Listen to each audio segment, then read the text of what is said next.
And we welcome everybody into this edition of Nittany Lion Sports Report. It's live here on BLS. Bob Long, Eric Nash, we have Tyler Gelhaus here as well, and Tyler is a new member of our staff here. Eric and I have been doing a lot of radio and video throughout our time, but it's great to have Tyler on the air, a graduate of Eastern University, but darn it if he isn't one of the best, or if not the biggest, Penn State football fans that I've ever met. So we want to welcome him to the air. He'll bring a wealth of knowledge with us today, and good to be joining everybody in video. Start with you, Tyler. Welcome to the air, my friend. Thank you, Bob. Happy to be here. Very excited to share my thoughts on the season so far and what's to come. Eric Nash, a graduate of Penn State University from a long time ago, and then you defected. You defected to Syracuse University for law school. So we're going to give you the benefit of the doubt there and think that you made the best decision the first time around. It really felt like a defection, actually. I remember my fraternity brothers were very unhappy when I went there. But in all fairness, Penn State did not have a law school at that time, or at least they didn't have one, on campus. I think they may have had one in Harrisburg shortly thereafter. But so I didn't have much of a choice. Yeah, I went to Syracuse. But trust me, I was punished by the coldest 3 years that any human being outside of Alaska has to endure. Okay, so it wasn't it wasn't all wine and roses. I mean, law school isn't anyway. But so the defense rests is what you're trying to say. You've rested your case. Yes, I rest my case. I should have stayed at Penn State. What else can I say? That's quite all right. We want to also welcome Brian Tripp. He will be with us with just a few minutes of the Penn State Sports Network and of Big Ten Network. You'll see him doing sideline work for games that are up in Happy Valley this year. And Brian's a real professional. He's a good friend of mine. We've collaborated in the past. He was in there up at Penn State in the communications school during the first few years of my time up there. And Brian has a lot of great things ahead of him, hopefully involving Penn State, but at the very least in the television and radio industry. But we're going to talk about Pittsburgh and their visit to Happy Valley this past weekend. Tyler had the benefit of being up at the game, so we'll utilize him to understand a little bit about the atmosphere up there. But to set the stage for Brian, this is a rivalry that had taken place many, many years, approaching the 100th game by the time this series is said and done 2 years from now, the 100th time that those teams will play. And this is a rivalry that, of course, is in-state, of course, exudes the lines of recruiting, Tyler, and it was a matchup that really both sides of this rivalry were anticipating for a very long period of time. So I want to get your thoughts on what we saw up there this weekend. And, in terms of this team, this Pittsburgh team, sort of their motivation versus what Penn State's motivation was. We saw James Franklin. This game is the same for us. We're looking at it at one game at a time. We're trying to go 1-0 this week versus Pat Narduzzi, saying, this is a rivalry game and we treat it differently. Of course, Franklin has the last laugh. The talent was a big part of that, Tyler, but I want to get your thoughts on the respective approaches to this game. Right. Well, I think both teams had very good game plans. I think Pitt probably their game plan on defense and offense, for that matter, was probably a little bit. They stuck to it a little more. It seemed like they really wanted to leave the ball out of Penn State's hands, which I can't blame them for. Penn State had two touchdowns on the first play of the drive. I know the time of possession for that game was an incredible advantage to Pittsburgh because of that, and they were running the ball a lot, and then they kept getting like third downs, but the defense on Penn State really stuck it to them, and Pitt never. They had one touchdown. They finished with 14 points. So, I mean, the defense, they were not giving in for the amount of time they were on the field. So that was very impressive. But I think you got to give credit to Pittsburgh. A lot of people anticipated, including myself, I was expecting more of a blowout, if you will. I mean, 19 points is still very solid of a win, just about what the Vegas line was at for that. But again, Pittsburgh, they definitely circle this one on their calendar every year. I can't say the same about Penn State. They got bigger fish to fry in the Big Ten. You look at Michigan, Ohio State, and there's other teams on that schedule in the Big Ten that are arguably ahead of Pittsburgh right now. But needless to say, it's an in-state game. It's big for recruiting. It's just great to get a win no matter what the score is in a game like that, especially after last year losing. Coming back at Pittsburgh and then losing by 3 at the very end with the McSorley interception. And looking back at that game, that's a game last year. If they win at the end of the season, they might be in the playoff, and it's just good to get that redemption. We got another redemption game coming up in about 6 weeks or so with Michigan, so we're 1 for 1 on redemption. We should make it 2 for 2 later in the season. We talk about Penn State playing against Pitt and the desire to, when you have a team in Pittsburgh that probably does not have the depth that Penn State has, to take away the star athletes and the skill players. So you talk about Quadri Henderson, an All-American type guy and a guy that can make so many plays. You can tell that Penn State keyed on that. Several jet sweeps, they were able to get to him in the backfield. Blake Gillikin, maybe the underscore in terms of the player of the game in some facets. I mean, really, the one mistake maybe he made was the punt that got to Quadri a little quickly, and he was able to scoot up the sideline later in that game. Of course, fortunate that he stepped out of bounds, but the fact that this Penn State team was able to hang with Henderson and take him out of the game. The other guy is Max Brown, that they took completely out of his game. The quarterback who was, at one point a top of the top type of recruit, makes the transfer to Pittsburgh, a guy that still can impact the game, didn't really, or maybe impacted it in the wrong way. We, in fact, saw a local kid, from a Pittsburgh perspective, a Pine Richland former quarterback that came in at the end and executed some shovel passes quite well as running the football. So Max Brown, taking him out of his game, I thought that he was out of sorts from that first drive. And then, of course, Quadri Henderson, the best player that Pitt has to offer. By shutting down those two guys, now I still think Olesen and some of the guys up the middle had good games, and we can talk about the interior defense. But stopping those skill players and taking Max Brown out of the game, I think, was the difference, as well as that field position we talked about. Yeah, I mean, and Max Brown is no slouch. I mean, if you guys don't know, he got beat out by a guy named Sam Darnold at USC. Max Brown was actually the starting quarterback at the beginning of last season. He was the number 1 recruit coming out of high school 4 or 5 years ago. So it's not like he's just some random guy. I mean, he was the number 1 recruit, got beat out by Sam Darnold, who we all know what he's doing these days. So and Penn State's game plan towards Max Brown was phenomenal. They picked him off twice. He actually they might have a little bit of a quarterback controversy. Not that really affects Penn State anymore. But, yeah, Penn State's defense, again, they did seem a little worn down, but they stayed with it. I would have liked to see the tackling a little sharper. I think that Penn State was whiffing on some. They weren't wrapping up. Olesen had a nice game.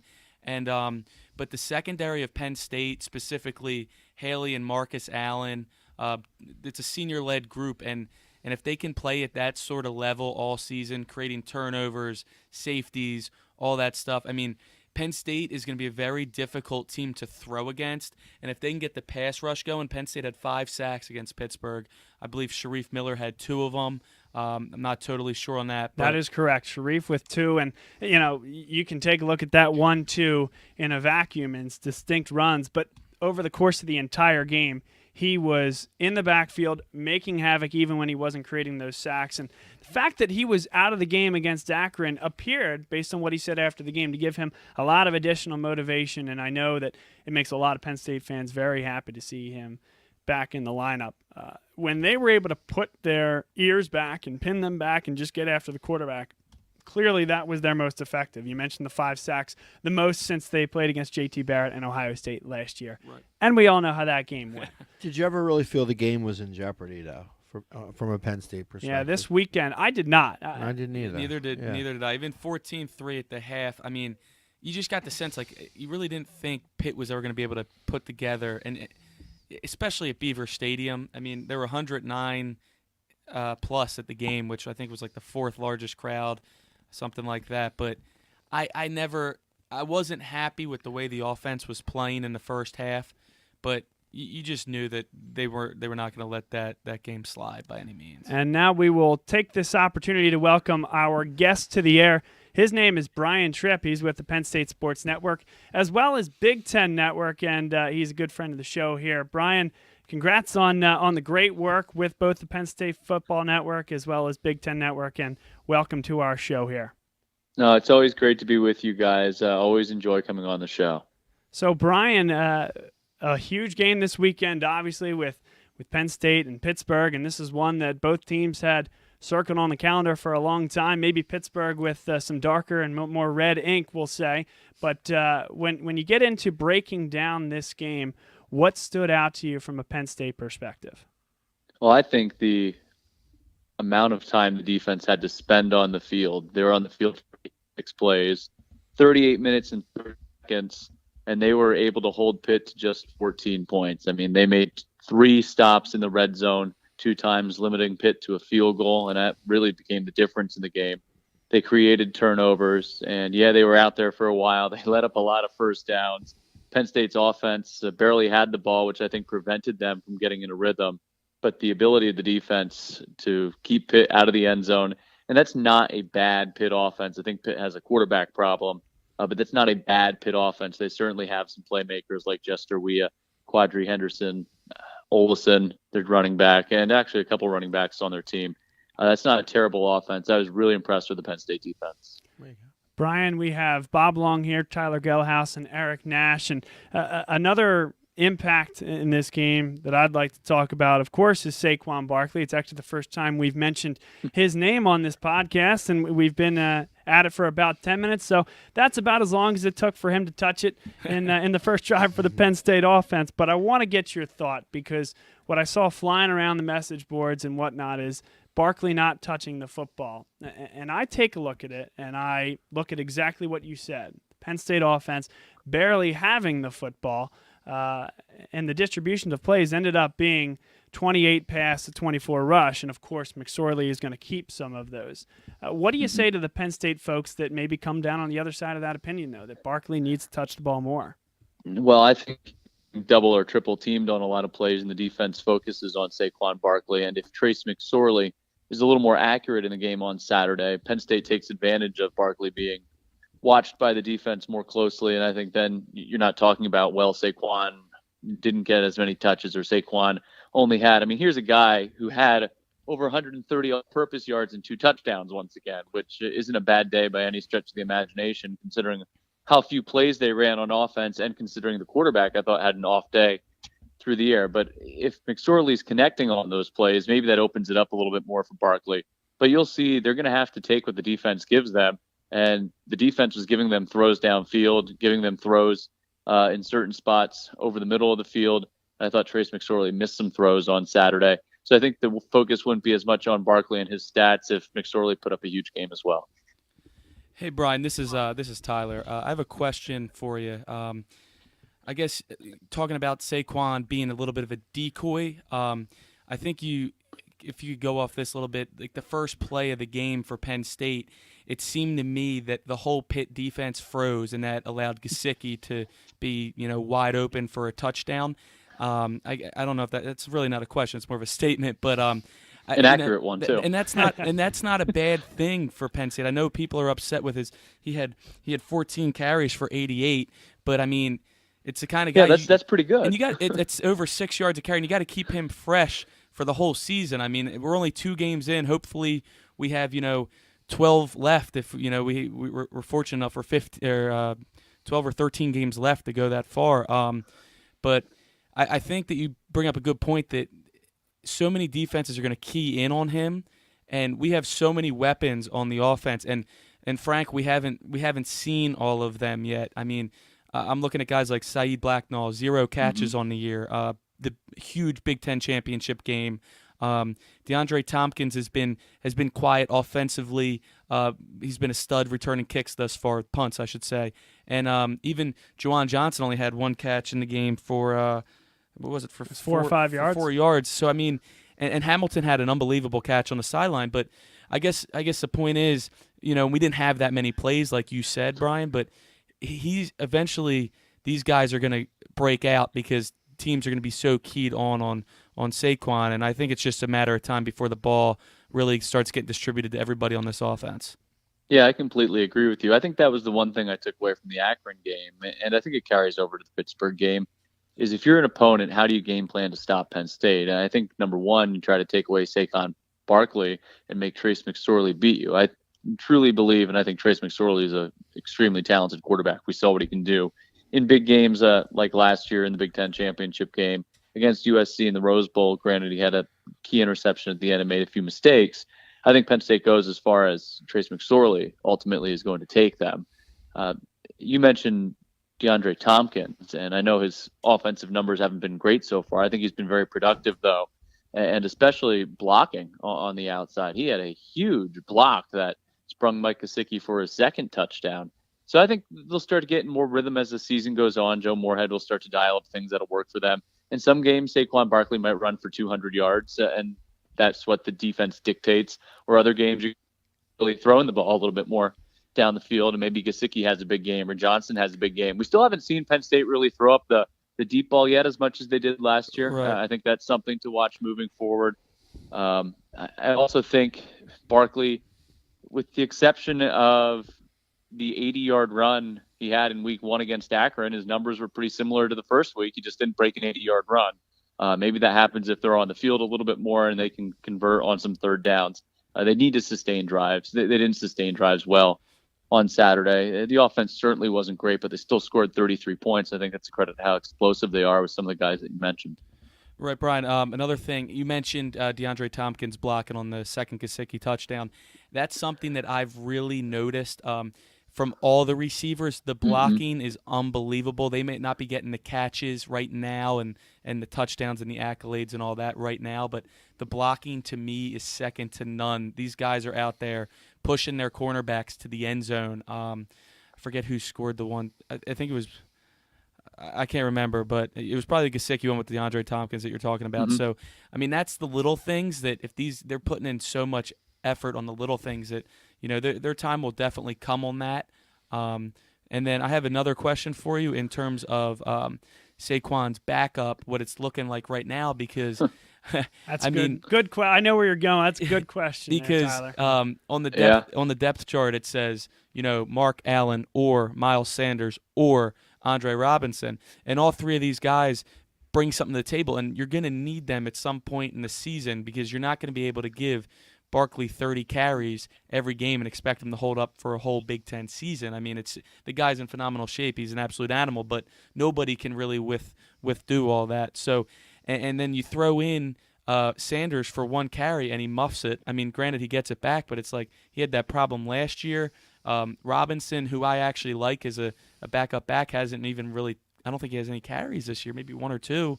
But and Mark Allen's been injured with a minor injury. So I was just trying to get your take on what it looks like behind Barkley.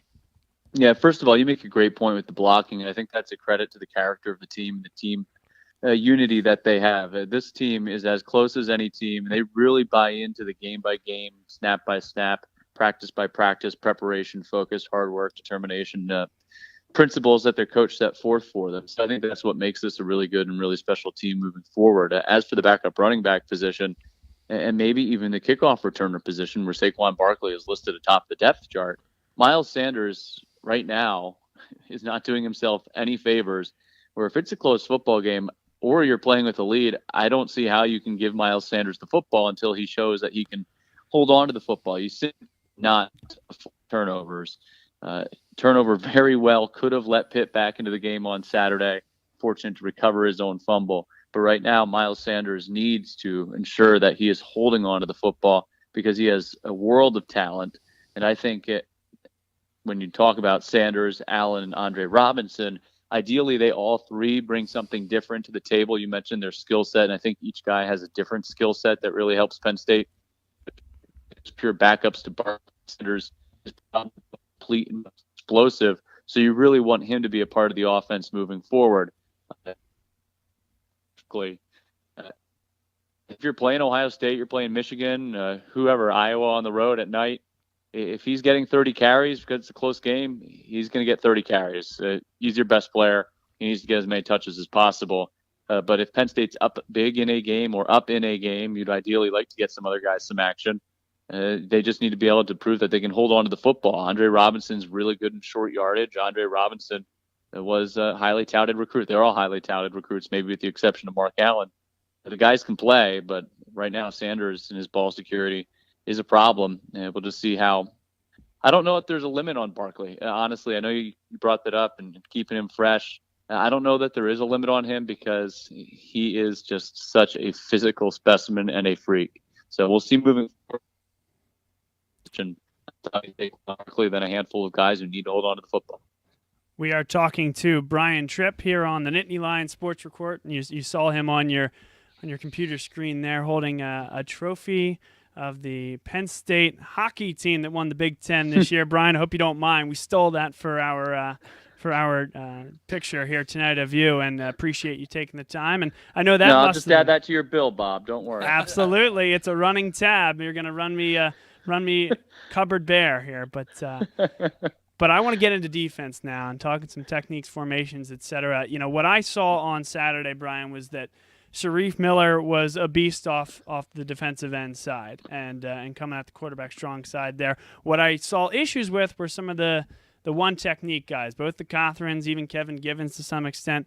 Obviously, I didn't think we were going to see issues against Akron, but maybe lulled to sleep slightly. I thought certainly that's where the issue on the defensive line was, if there was to be an issue, and wanted to get your thoughts, comments from State College as to what they're talking about, what folks are seeing on the D line moving forward.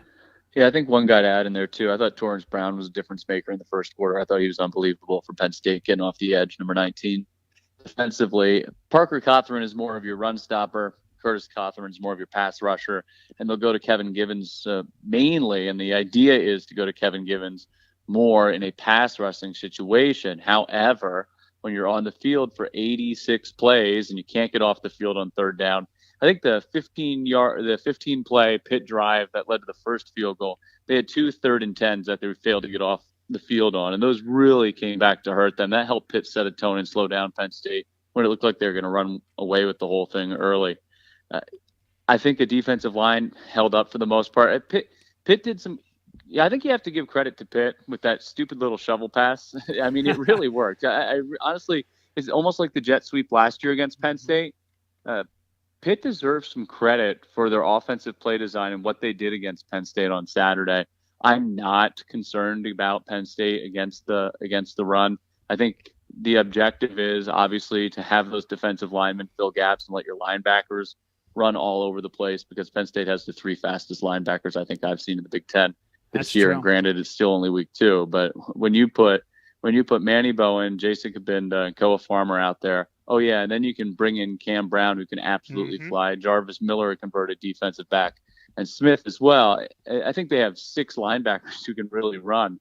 So the idea is to let those guys make plays. Oh, and then Marcus Allen, who's the best safety in the Big Ten, and loves to come up in the box and make plays. I think Penn State's strength is defensively. So I'm not overly concerned about maybe something you saw along the defensive line. I think part of it comes to they're just out there for so many plays again this week. But they kept Pitt out of the end zone. They got the stops when they needed to. They're going to be really good off the edge. And playing with a lead, which it looks like, I think that's encouraging. I mean, you're looking at 2 games back-to-back where they came out and started really fast. For a team that did not start fast at all last year, they're forced to, opponents at least, are going to be forced to throw the football a lot more against Penn State. And when you can bring Givens in and put him on the inside, when you can bring Buckholz in and rotate him in at defensive end, I thought Robert Windsor made a few nice plays. Terrell Chavis was really good the first week of the season for Penn State. I think that rotation is going to be more and more comfortable as the season goes on. Some of those guys don't have a lot of reps with the ones during their career, so I am not worried about that position. Now, this is Eric Nash. Basically, I'm looking at an article right now that was I'm not really sure where I got it from, off the internet. But the title is when Pitt and Penn State were together on top of the college football world. Now, I graduated Penn State in 1986, so I remember when that was the case. And I remember being up at Penn State. In fact, if I remember correctly, usually the day after Thanksgiving or many years was the big game. And it wasn't just a big game in Pennsylvania. It was the big national game for that weekend, which was a big college football weekend. And I'm very excited, obviously, that they got together to try to renew this rivalry. And I'm talking to the guys here today, and they're telling me that basically, I believe after 2019, it's going to be done. Because it's a 4-year run or a 6-year run, and that's the end of it. 4 years. And I think that's a terrible thing. I understand the economics, or I don't really understand the economics that are involved. But I think that's a sad thing, because I think it's a great rivalry. I can't understand how two football titans, historical titans, playing in the state where there's a lot of animosity. When you go to Penn State, you see the Pittsburgh against Philadelphia thing, and there's always been that battle. Pittsburgh's always been kind of like an enemy, and I think it's a sad thing to lose. I understand you bring in an Auburn or teams of that ilk. Was it Virginia Tech? Was that the other one? Yep. Yeah, obviously, like I understand the value of those teams as well, but I think that this would. Is it a done deal? Is there a way that this could be saved, or is it really going to be done after this? Well, West Virginia's on the schedule too. Then coming up to add to Virginia Tech and Auburn. Here's the tough thing, guys. Because football is a primary revenue generator for 31 varsity sports, they need to play 7 home games every year. And if you are doing more than one home and home, which is the current structure of the Pitt deal, with non-conference opponents, you can't play 7 home games a year. So with a 9-game conference schedule, which the Big Ten has moved to, you have to schedule essentially one power conference team, which you're going to do a home and home with, and 2 teams that are going to be guarantee games where they're going to come to your stadium. Because the Big Ten, some years, the years where Penn State plays at Pitt or at West Virginia, those are the years where there are 5 Big Ten home games. The years where Pitt comes to Beaver Stadium, that's the years where there are 4 Big Ten home games. So that way you have 3 home non-conference games and the 4 Big Ten games at home. Or if Pitt's going to host Penn State in the instance of last year or next year, there will be, in that case, 2 non-conference home games, and then you'll have your 5 Big Ten conference home games. So you can really only schedule one team that you're going to do a home and home with. I think that they're playing Pitt, but personally for me, I would like to see Penn State if they only played Pitt every year, then you would never see Penn State play the Auburns, Virginia Techs, West Virginia. Who knows who else it could be down the road. So I think it would be nice to build Pitt into the rotation where maybe 2 times or 4 times every 10 years you do play Pitt, but I don't think you can do it every year, or your non-conference schedule is basically Pitt, Akron, Miami, Ohio, Toledo, and State, Buffalo every year. And to me, I think that's a disservice to the fans. I think it would get a little stale after a while. And honestly, Pitt has way to gain playing Penn State than Penn State does to play Pitt. For Penn State to play Pitt, if Penn State wins, they're expected to win. If Pitt wins, it's their Super Bowl, and I'm not getting into that discussion right now. I'm not trying to go down that road. But seriously, I mean, Penn State does not have as much to gain from playing Pitt, and that's not a knock on either program or Pitt's program. It's just the truth of the matter with the current state of the programs right now. Penn State does not have as much to gain from playing Pitt. So I would rather see them change opponents in that one slot where you can actually go and schedule someone than just be stuck scheduling the same team every year, even if it does have to be a so-called rival and an in-state foe. So I think you can still do it, but just to do it every year, just to do it, isn't worthwhile. I think that kind of makes sense. Would it be a problem if you think if they did it? Because if you look at historically, I think they owe us. Pitt does a lot of home games. There's been a heavily weighted on the Pitt side. You mean back in the 80s, 90s? Well, go all the way back, like huge, like 3-1 or something. I was looking at the numbers. So but I guess it really comes down to the money today. It really has nothing to do with history or what's right. But you wouldn't have a problem if we were doing like a 2-for-1, two Penn State home games against Pitt and 1 game at Pitt. That would be okay, I guess. Probably take that, but then you'd have to work your schedule in another way. They'd find a way to make that work. Penn State would probably do a 2-for-1, but Pitt's not going to give them a 2-for-1. There is no way Pitt would give Penn State the satisfaction of 2 home games till they're 1. If they're trying to legitimize their football program, and what's that say about Pitt if they have to play 2 games at Penn State for every 1 game they play in Pittsburgh?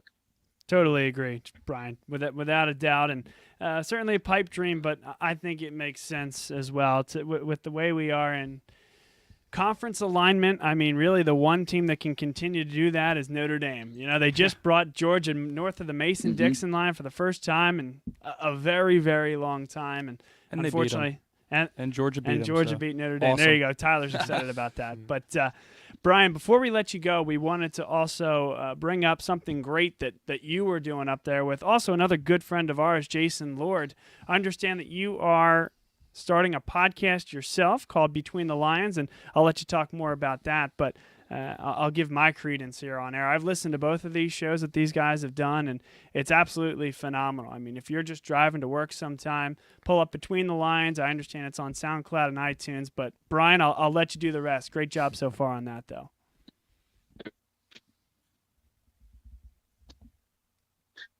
That here, not even giving you any money to allow me to plug this here, but we started it right before football season. Myself, Jason Lord, and Matt Bortner, and all three of us are Penn State alums. But all three of us combined, I think, have covered Penn State football for 25, almost 30 years already, which is hard to believe and kind of quite honestly scary. But we just go into each game. We try to break down the previous week and what the biggest stories. We'll have a guest or two on the show, and then we'll preview the upcoming games, not only for Penn State, but the Big Ten in the week ahead. So try to give fans perspective once every week. We release the show on Wednesdays and give fans our 2 cents, I guess 3 cents since there are three of us.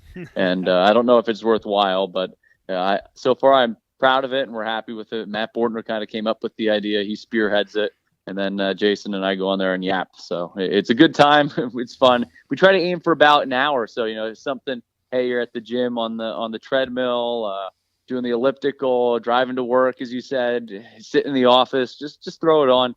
I think we give you some interesting nuggets, some interesting perspectives. All three of us don't agree the entire time, and I think it makes for a really good podcast.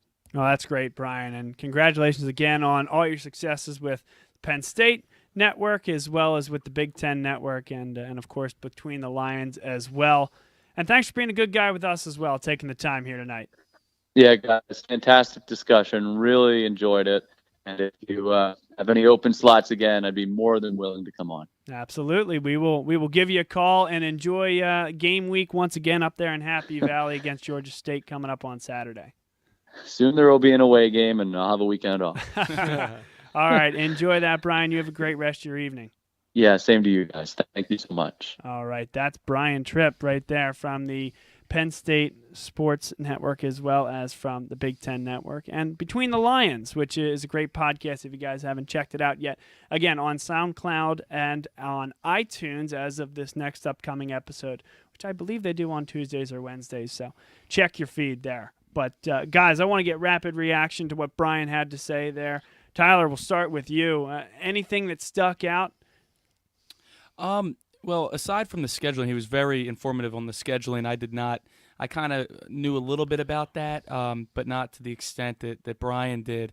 What stuck out to me in terms of the game was I didn't realize we were actually on defense that much. And I think Brian, I knew time of possession, but the plays. But I think he made a great point with our defensive line depth. A lot of people thought that was a concern this year with losing Schwann and Sickles, our defensive ends from last year. Personally, I wasn't too worried going into this season because I know what Sharif Miller can do and what we've seen him do already this year, and I like Torrance Brown. He's a solid defensive end, but the depth behind those guys and the guys in the middle is going to be better than people think. And Coach Spencer likes to rotate what they call the wild dogs up there, so they're going usually 2 or 3 deep at each position. In fact, they even have some guys that are specialists, just third down, pin their ears back, pass rushing guys like Shaka Toney, a redshirt freshman from Philadelphia. He just goes in on 3rd and longs. And I'm glad he mentioned Tyrell Chavis as well. Tyrell Chavis, yeah. I mean, he really stood out in that Akron game. Yes. Not as much at Pitt, but I think that he can continue to grow into a role here. During his time at Penn State, really this year. I mean, he can be a difference maker this year as you rotate guys in and out as well. The two guys, what I think I was looking forward to coming into the year, probably both you guys as well, were the youngsters, Tariq Castro-Fields and Lamont Wade. And Lamont Wade kind of got in on the action finally here against Pittsburgh. I think we have a lot more to see of both of them. But when you have Christian Campbell standing at 6'1", I mean, that's an NFL frame from a cornerback perspective. And, of course, Grant Haley, who has some of the bigger plays that we've seen in terms of long returns on 2 interceptions in the last 2 years, and of course the punt that was originally deflected and blocked by Marcus Allen, taken back against Ohio State. So, when you get into nickel formations and things like that, you see a guy like Lamont Wade, I think he'll start to have some opportunities as you get more spread out, open it up type offenses. But until then, I think we continue to look for some of the younger guys that we're talking about here to grow, develop, and add to that depth. Yeah, and Bob, if you don't mind, that's a great point there with Lamont Wade and Tyreek Castro Fields, 2 of the higher rated recruits in Penn State's class. You have Grant Haley and Christian Campbell starting at corners, both seniors. Now you have Lamont Wade and Tyreek Castro Fields, both true freshmen that are going to be expected to probably start next year, but then don't forget John Reed should be back from injury next year. So, and Lamont Wade is a little undersized. I like him in the nickel, but he's going to be playing a lot of football, and you saw him out there a lot against Pittsburgh. But it's great that these guys are getting reps when they're starters above them, and they're seniors, starters that have experience, and they're getting all the experience that they can soak in and still getting meaningful playing time. It should, not to look ahead to 2018 by any means, but that will certainly help when a transition comes for next season. I want to talk a little bit about shovel pass, because shovel pass we saw from Pittsburgh started to take a toll on the Nittany Lion defense, and you give the Pittsburgh Panthers a lot of credit for the way they were able to employ the shovel pass and start moving down the field. And really, at the end of the day, all it is another form of RPO, right? The run pass option. But what you get is you have a guy like Max Brown who you don't want to get hurt. Well, how did that go for you? Ended up with a bloody forehead after having his helmet removed. But ideally, when you have a quarterback that maybe isn't as athletic or you're trying to protect, you have that opportunity. You get some of the ends reading and moving towards the running back. Then you bring that guy through the middle. That little shovel, as we also saw, prevents fumbles.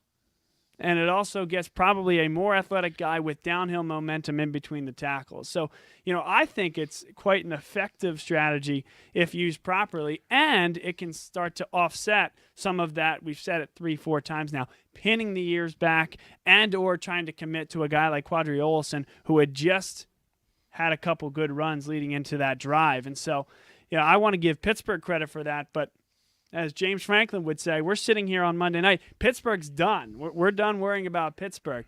So how, as a defense, do you react to something that was so successful against you with a week and change remaining until you get into conference play, with the rest of the world seeing that? Any of you guys? Well, like you said, Pittsburgh's over with.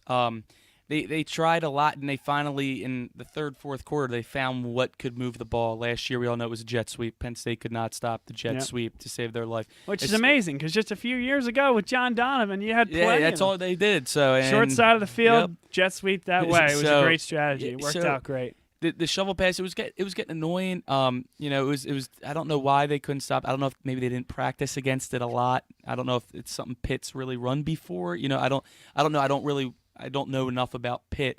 The good thing moving forward, Iowa might try to go to it a little bit. They kind of play a similar style of football to Pittsburgh in terms of they like to pound the ball. They have a big offensive line.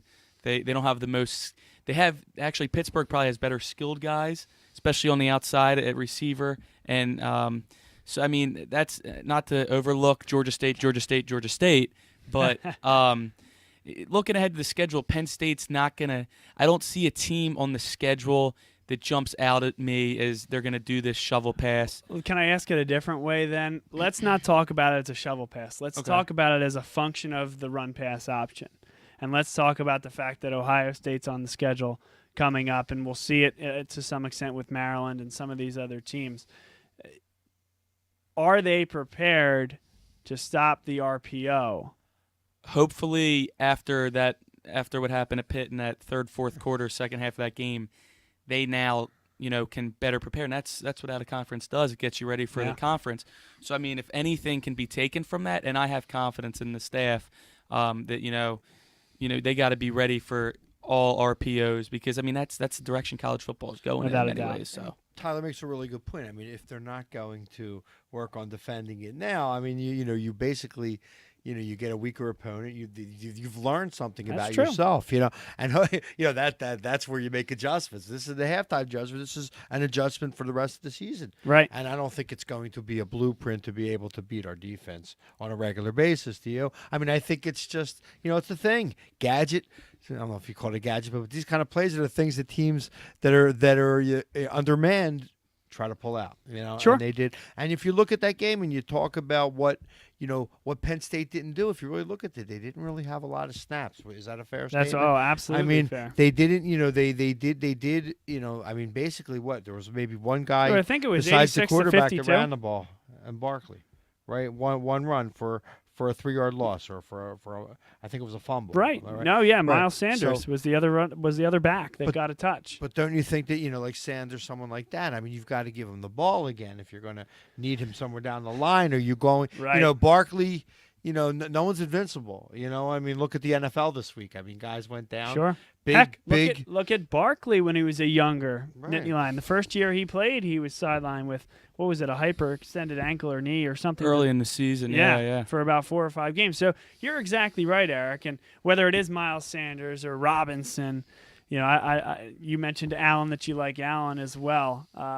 Whatever the answer is, Miles Sanders has to hold on to the football. At this point, you're looking at 1 in 7 or 8 carries in his career. Every 8th carry or so, 7th carry, he's putting the ball on the turf.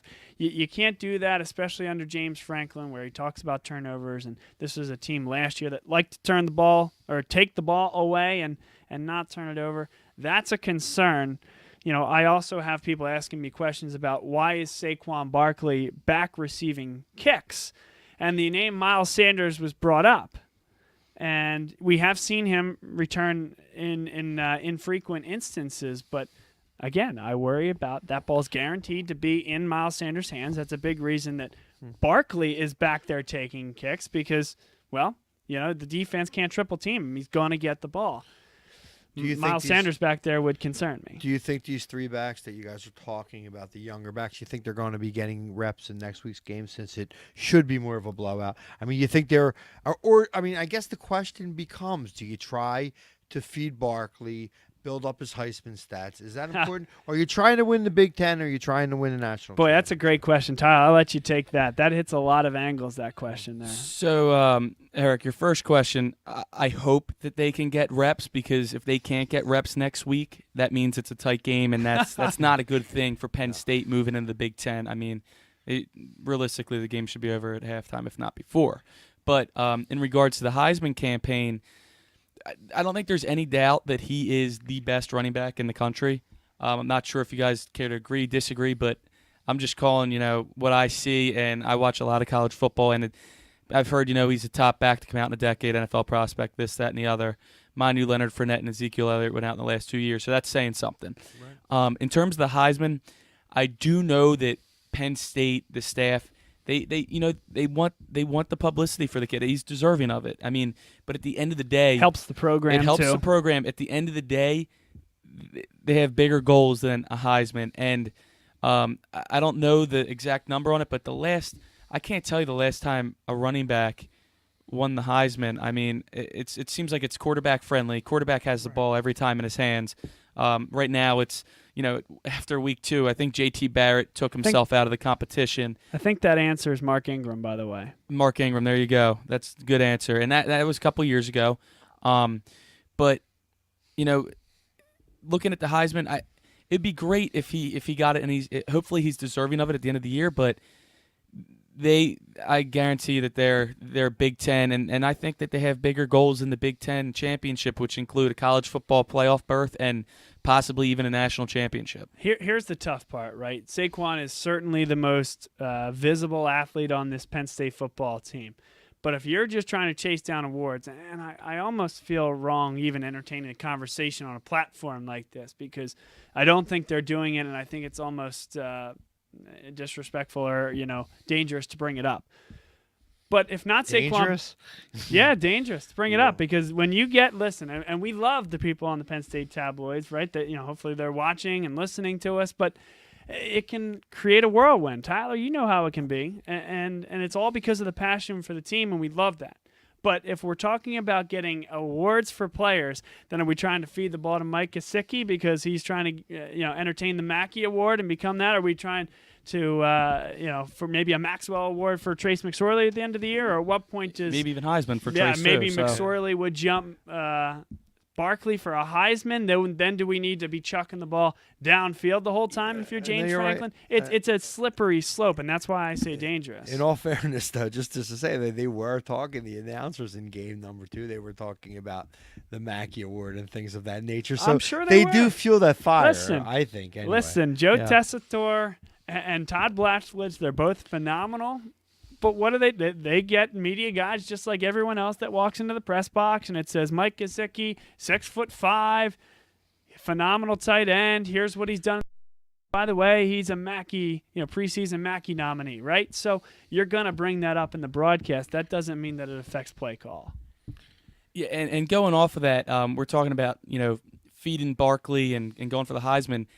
I kind of just thought of it. They're really not, actively. It doesn't seem like they're really pushing for it. He only had 14 carries against Pittsburgh. Right. And he didn't have that many against Akron either. He had a couple big runs, and he's racking up some touchdowns. People are talking about returning kicks in the second half, I think, and, things like that, where does he need to be out there for a play like that?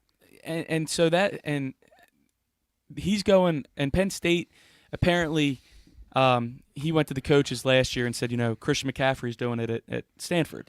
Can I do it? I want the ball in my hands, which is great and all. And I'm all right with him back there, but then you risk injury. And I think they have plenty of athletes that are capable of running the ball back and not fumbling. I think Miles Sanders can actually do it without fumbling.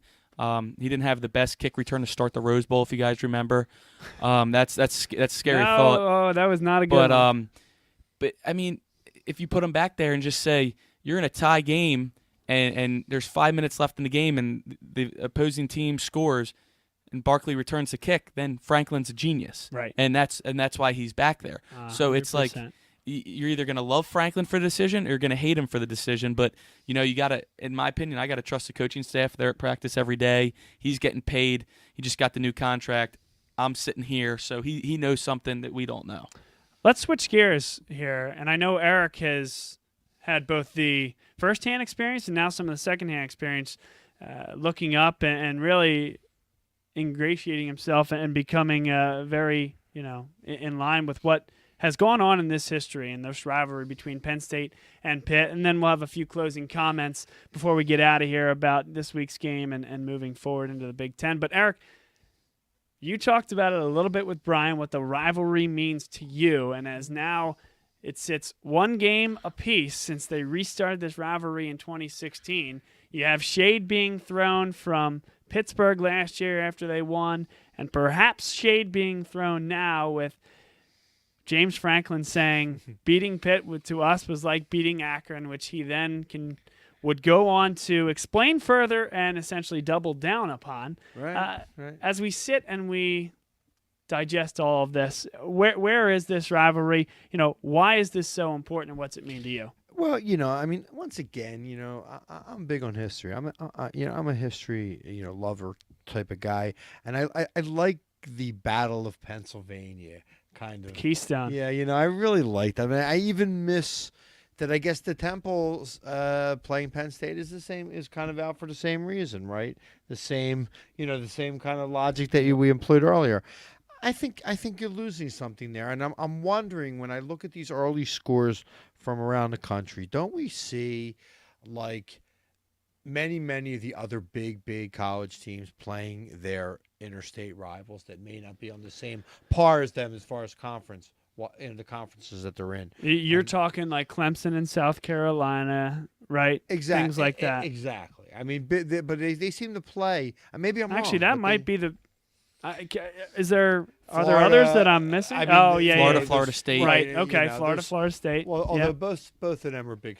No, big but the schools, point so being that they're. I mean, Brian's big point was, hey, listen, you have 8 conference games, 9 conference games now in the Big Ten. You only have 3 games to work with.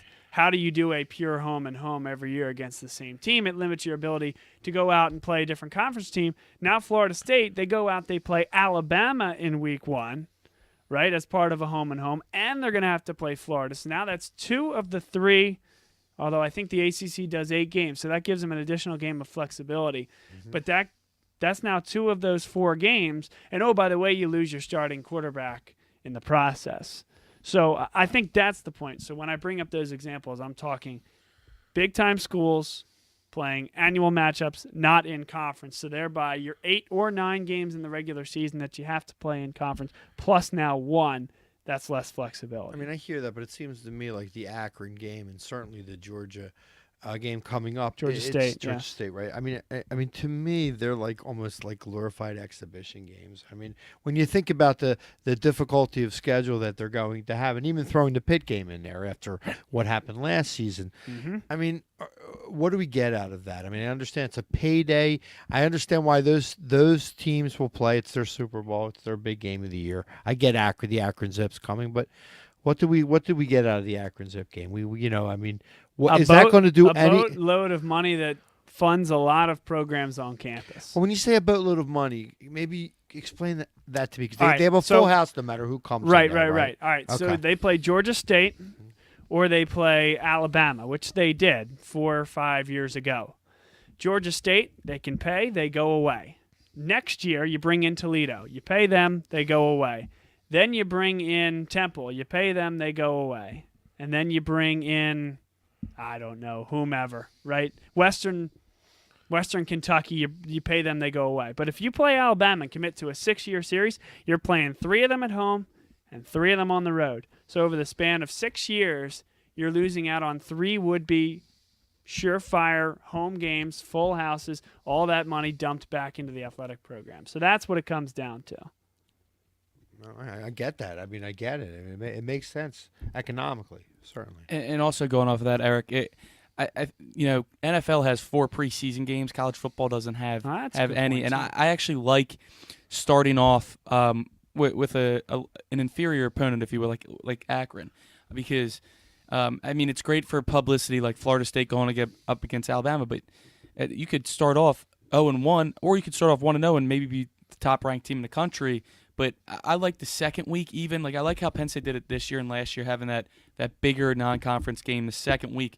You get a tune-up game, then you get that Pitt game, and then you go back to another tune-up game for the Big Ten. It gets you back ready for the Big Ten, which is after the Pitt game. There's a lot of things that they need to tune up. And, I mean, Georgia State, it's not the most exciting opponent, but it gives this team an opportunity to get better, because the Big Ten's only less than 2 weeks away, and that's really all that matters at this point.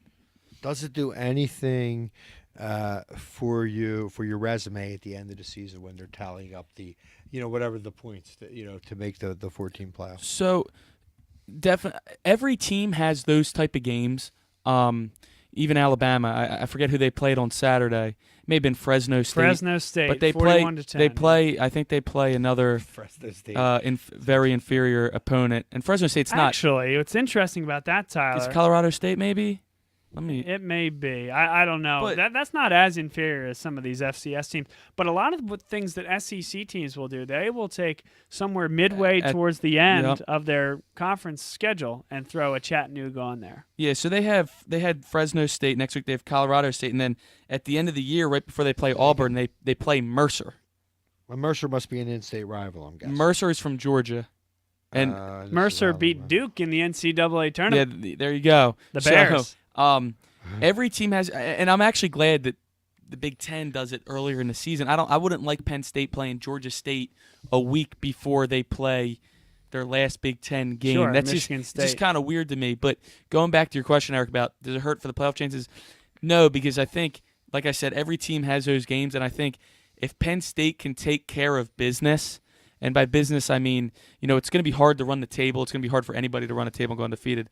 If you can take care of business, win the Big Ten with 1 loss, no losses, you're in my opinion, no matter what the other. Even though Ohio State lost to Oklahoma, my opinion, that's good for Penn State. I think anytime Ohio State loses, for the most part, is good for Penn State for many reasons, including recruiting.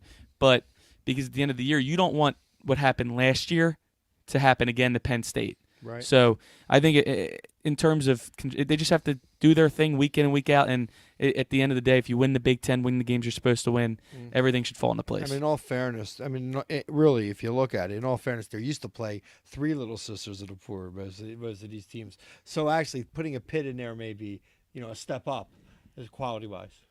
And I also believe I read an article that after a certain date, these playing these 1AA or FCS games they're not going to be allowed to be scheduled anymore. Bob, I'm not sure if you saw anything on that, but I remember hearing. But Penn State has one on the schedule, but it's like after they came out with the rules. So if they were already on the schedule, then it was like it may have been like Idaho or somebody in a couple years. I know they have Idaho. So the Vandals. Yeah, it was. I'm not sure if they're 1AA or not, but it was something like that. So here's some good information right there. What the crack staff here? What the Vandals is nice. The Vandals, but the fact that he knew that this team was. Yes. If that it's going to be FCS. grandfathered in, which is very interesting as well. But anyway, it's what it's all good. Bottom line is just if I could say it was a good win, not a great win, but you took care of business. Remember the black mark that it was last year when they lost to Pitt. I mean, think about that was one in the last. Besides the other off the field stuff, but it was one of the lowest moments. Penn State when they lost that game to Pitt, you know what I mean? And the game I guess they lost to Temple. Was that 2 years ago? Yeah, Temple. I'm gonna throw that Temple game as a lower point in time than that of the Pitt game. I have a little bit more respect in terms of that Pitt team than that Temple team. Though you had a couple very good players on that Temple team, without a doubt. Temple's best team maybe ever? Probably so. And you had, unfortunately, a guy who's now playing quarterback in the NFL. All respect to him and good luck to him. But unfortunately, at the time, he did not have very good footwork. It was kind of like blocks, his feet in blocks of cement, and there was nowhere for him to go, especially with the poor offensive line in front of him. It was kind of a calamity of sorts and a perfect storm in terms of the deficiencies that team had. But Bob Long is here along with Tyler Gelhaus and Eric Nash. Just a couple minutes left, and the fact that we have so much more to talk about leads me to get more excited for next week's show, but we'll have to save some of that. I want to talk quickly about rankings and what else happened across college football. We'll start with Oklahoma and Ohio State. JT Barrett continues to struggle under Urban Meyer and at the quarterback position. 31-16, Baker Mayfield and the Oklahoma Sooners now emerge as a primary contender for the college football playoff. And you talk about the value of those early season games. Well, if you can win that game, that's absolutely huge. Last year, Ohio State went to Norman, Oklahoma. They won that game by 11 points. Guys, that's probably the reason that they're in over Penn State in that college football playoff last year. So this year, Oklahoma, now they have the benefit of that 13th data point because the Big 12 has a conference championship now, and they've gotten through the grunt portion of their non-conference schedule. Really now Bedlam, one of the big games they look ahead to, but Oklahoma in a great spot. Ohio State reeling. On the other side of the country, USC and Stanford, Southern Cal looked very good against the Cardinal and showed exactly what they can do. We talked about Barkley. We think he's the best back. There are two in Pasadena right now or in Southern California that are absolutely phenomenal backs, and, of course, Sam Darnold as well. And the other game I wanted to hit was Clemson against Auburn, a game where there was a little bit of a struggle offensively. Clemson did just enough. Auburn, Jared Stidham, still a bit to go, but it's still going to be a very good team in the SEC, and I think that'll come down to the Iron Bowl in the SEC West as well, unless the LSU Tigers have something to say about it. Yeah, going off of that Clemson-Auburn matchup, I didn't really get to watch it. I was actually driving home from Penn State, and but I did see the score, and I saw the few highlights that were.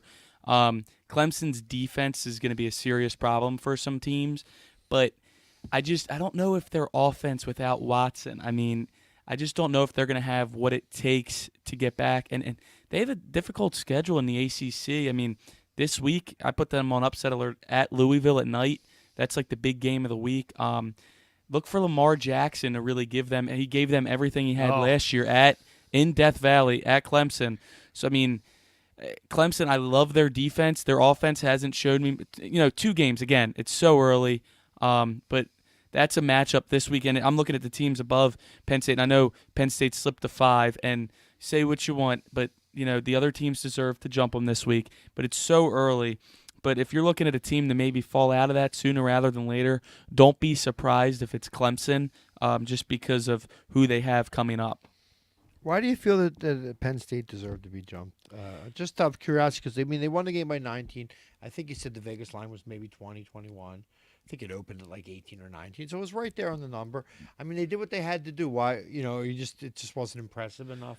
I don't think that it wasn't impressive enough as it was impressive for the other teams. Oklahoma was 5 before the game. They went to Ohio State, manhandled Ohio State, won by 15 points. Ran around the field, put the flag into the ground, all that good stuff. Right. It's hard for that you can't say, well, they just beat the number 2 team in the country. They probably deserve to be there, in my opinion. And then for USC, let's talk about this one because I get the Oklahoma. The Southern Cal is the one. I don't think we really know what Stanford is yet. Right. And we don't know what a lot of teams. We don't even know what really USC is yet. I mean, they struggled with Western Michigan, who last year with PJ Fleck row the boat. He's not there anymore, but they still have a lot of those players, minus Corey Davis, I'm sure some other guys. But that Western Michigan game came down to really the last couple minutes of the fourth quarter, and USC was able to close out the deal. I agree with you. I'm a little surprised USC jumped, but they had they beat Stanford by maybe 18, 20 points. It was it got a little bit out of hand late. So I don't know what that final was, but essentially they played with them. I don't think that game was really in doubt. They ended up really kind of running away with it at the end. It was an impressive win, don't get me wrong. I'm just not sure we know what David Shaw's team is this year. Well, Desmond Howard picked Stanford to win the national championship, so I guess and he also picked Pitt to beat Penn State. So I guess we know not to take him seriously anymore if we ever did. So You have to let me know before it's betting time who Desmond likes this week. Okay? There you go. I think we got a way to get through this here. We got a skeleton key or something. I like. Speaking of getting through it, we've gotten through an hour, boys. Hard hitting. First reactions. What do you think? How'd we do? Well, I think you guys did wonderfully. I mean, it's amazing. You're mountains of information, and I'm very, very impressed with that. I think it's a good time, and I think it's great to talk about the pure college football game, as opposed to the pro game. In a lot of ways, it's superior. My father always taught me that when I was very, very young, a million years ago. The college, the purity of college. So it's nice to do that. And the love of Penn State. I mean, it's beautiful. I think it's a nice thing. I like doing it. Thanks for having me. There you go. Tyler, what's your thoughts? Yeah, Bob, I mean, I've been a long-time caller and listener. I love the show. It's truly an honor to be on it with you, to help share my passion, love, and knowledge of Penn State football. I'm glad I can share it with all you guys. It's definitely my top hobby. I follow recruiting. I follow it. I check the boards at least once a day throughout the year, and just to be able to get in front of a camera, I was a little bit nervous, but it's really all it is talking. It's second nature, and going off what Eric said, it's the best time of year. It's, in my opinion, the best sport. I could talk about this. Unfortunately, we only have an hour to talk about it. We could go on and on because it's you're only guaranteed 12 weeks out of the year to talk about it. So when it's here, you got to just enjoy it, and that's what it is with Penn State this year with the high expectations. We're not used to it. Last year was great because it kind of came out of nowhere, but now with the higher expectations, it's a little more nerve-wracking, to be honest with you. But you just got to enjoy it, and we got some players like Barkley that don't come around often. So just enjoy the football season. It's the best time of the year, and I can't wait to talk about next week and big win after Georgia State, I would assume, and then getting ready for Iowa. And my closing thought is video. You've been a long-time caller, but that's only been on audio, Tyler, so it's great to have you into the video age, and we've had a great transition here on BLS with all our programming, whether that's LaSalle College High School football and basketball and whatever we may be doing, Vuvu soccer as well with Eric. You see all the adornment of scarves, that's That's a portion of what we do from VuVu Soccer perspective. So check that out as well. But great to talk some Penn State football. We will get that recruiting segment in for you, Tyler. Maybe next week after Georgia State, we'll find some time after we're breaking down a huge game where maybe the biggest storyline is there's a quarterback named Manning on the other side, and it's not any relation to Peyton or Eli. That's one Connor Manning. So keep an eye out for him, and that's our storyline to watch for this weekend as Penn State opens as a high 30-point favorite.